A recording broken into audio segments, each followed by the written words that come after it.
Hey, Shalom, Kala, Yahawah, Ba'ashem, Yahawah, Ba'ashem, Makakwadash.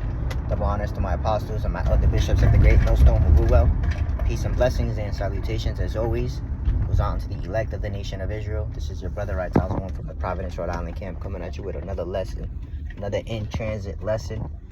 Lord willing, this is edifying unto Yahawah Shemyahushai's elect. And in this lesson, what I really want to go into is just the mindset, right? Scriptures say that the king's heart is in the hand of the Lord, and he turneth it whatsoever way he will, right? Roughly paraphrasing, right? Proverbs 16:1 tells you that the thoughts of a man and the words that come out of said man's mouth are pretty much of Yahawah Shemyahushai. Right? The Lord is in control of everything right now that we see, everything that's going on externally, as well as everything that's going on internally, in the spirit, in the flesh.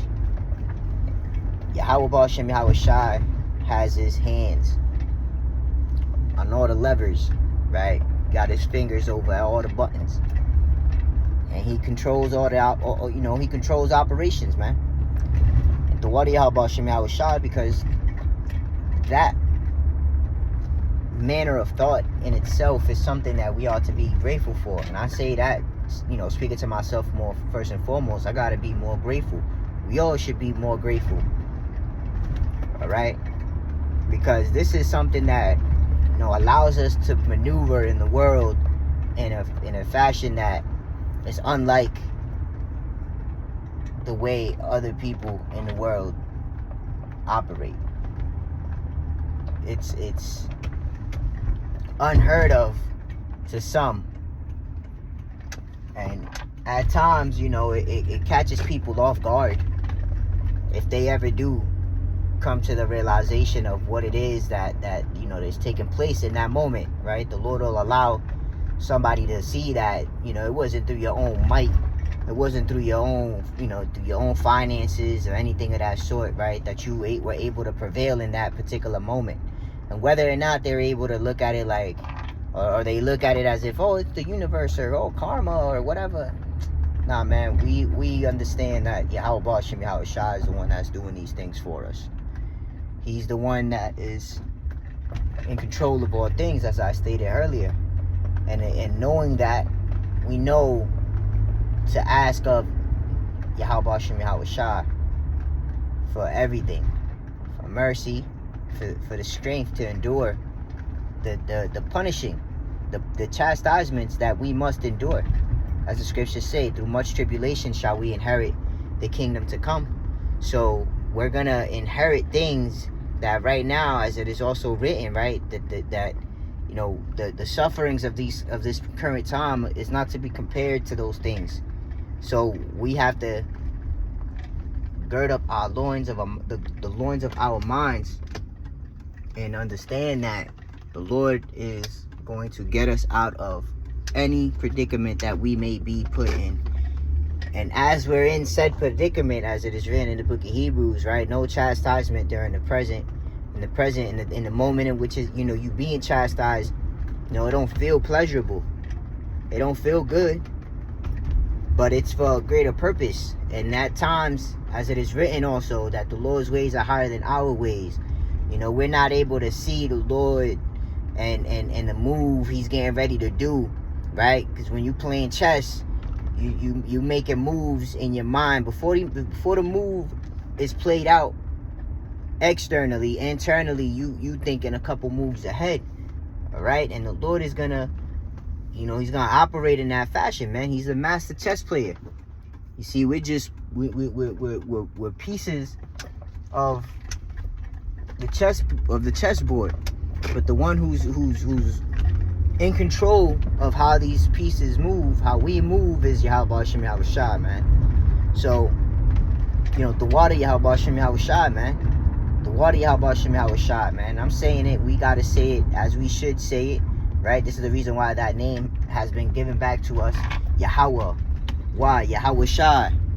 See, these names are very powerful. These are the names that we pray to, and then in our time of need, our time of persecution, which we're getting ready to go into. We're getting ready to go into persecution as much as, we believe that the Lord is with us, and that, when we're in that moment, in that time of our faith being tested, we can't lose sight of that. The Lord has looked out for us and has delivered us all the way up until that moment. We have to have faith that the Lord is going to deliver us in that moment as well. You see? And this is something that we can't take for granted, because we didn't do anything to deserve this. The Lord said, "Ye have not chosen me, but I have chosen you." And the Lord didn't have any specific requirements for us to inherit the things that we had to inherit. Nah, man, he set things up like giving us the law. He set things up like setting up prophets. He set things up like giving us kings as we required, right? He set those things up all in all so that we can come into a deeper appreciation of what it was that he actually did from the very beginning. Was that he chose us from the beginning, man. We ourselves didn't do anything, any works, or you know what I'm saying, anything to be in the position that we're in. So we ought to be grateful, man. And we can't lose sight of that gratefulness when we're in our time of being brought low, as it is written. Be cheerful when you are brought low. In that moment of your weakness, of your inability to do anything about the circumstances, it's in that moment that the Lord shines, because he can get you out of those things, man. He got a power greater than you. You see? But that is our power if we tap in.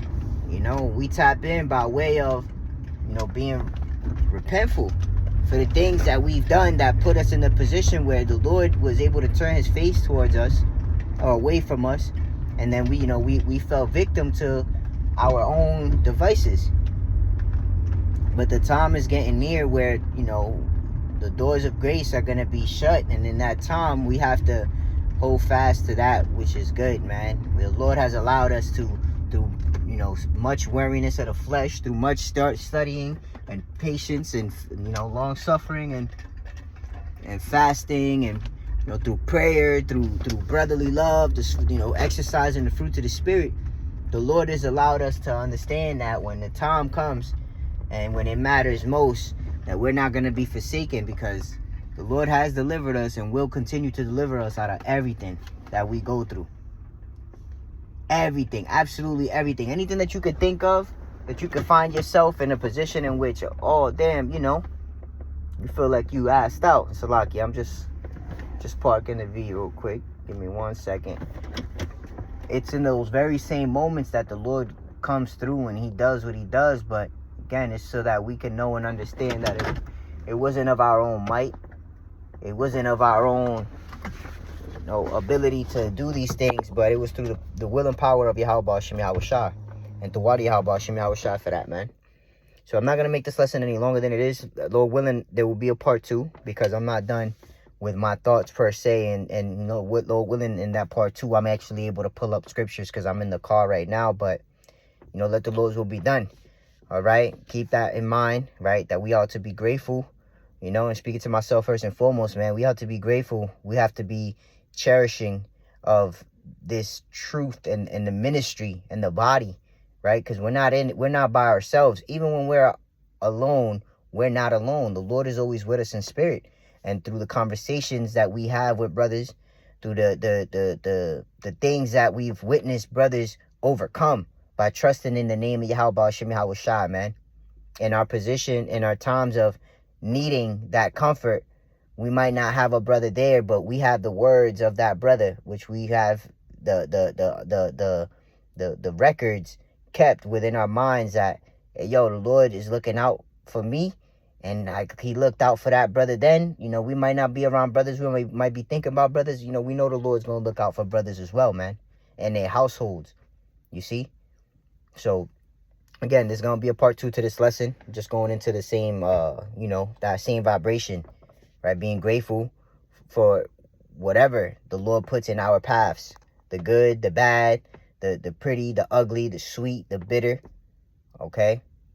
But in closing, I want to give all honor, all glory, and all praises to Yahawah, Bahashim, Yahawashah, Bahashim, Muharakak, double honors to my apostles and my elder bishops of the great millstone who rule well, and peace and blessings and salutations as always goes out unto the elect of the nation of Israel. And to the next one, I say Shalom, Kwam Yasharala, and Abba Babal. Shalom.